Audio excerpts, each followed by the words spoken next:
Hi mga katindira.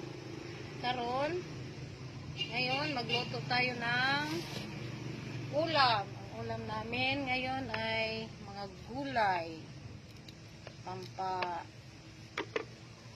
Pampaganda. Oo, ito yun ang ulam namin ngayon. Mga gulay.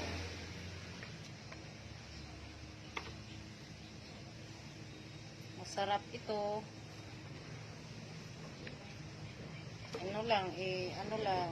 Isa lang sa mantika, tapos ito na, ulam na, walang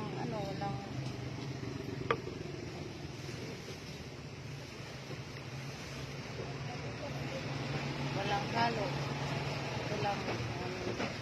Ito lang gagawin ko. Ihimayin ko muna para mamaya lutuin ko na.